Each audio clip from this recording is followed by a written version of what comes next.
it's very hard to be a genuine person legitimately following a calling and a path without a practice or more than one practice. So practice doesn't make perfect. That's a bad proverb. Practice makes practice.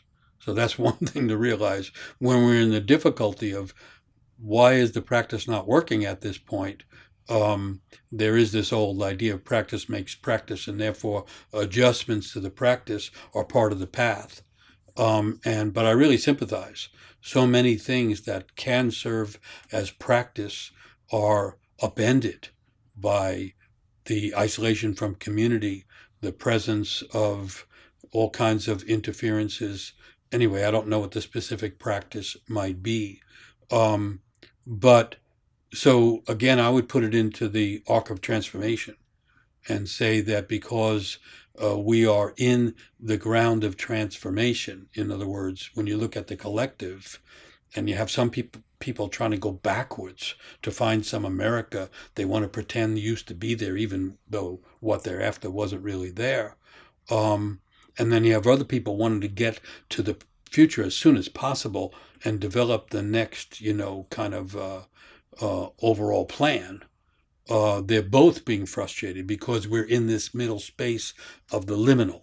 So maybe one way to talk about it in this moment is that whatever the practices might be, I think we have to add liminality to them. Limen comes from the Latin for the bottom of a doorway, a threshold. And so, and that means when you're on the threshold, you're leaving one space, entering another.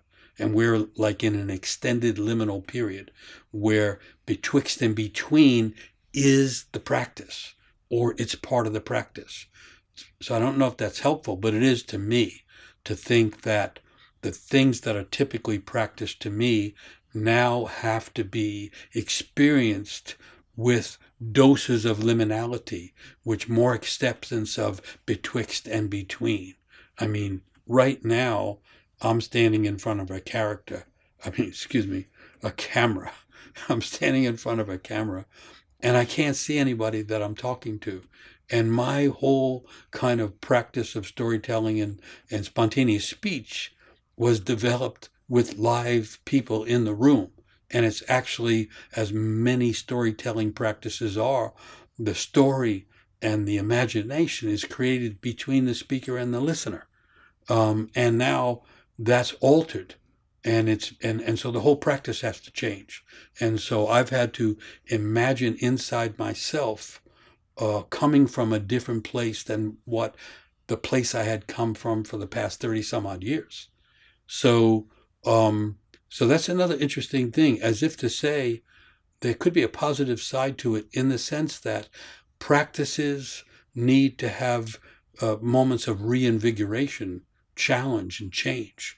And so there's a lot could be said about this whole idea of practices in times of radical change, but maybe I'll just conclude by going back to the idea that we have to either change the practice now on the path of a person's life. Often it's necessary to change from one practice to another. So that can be the case. But the other idea would be to add more liminality, more betwixt and between, more not so certain, so that the practice opens up and can handle, I guess, more spontaneity and more the sense of being present immediately because the next moment might be different. I hope that helps.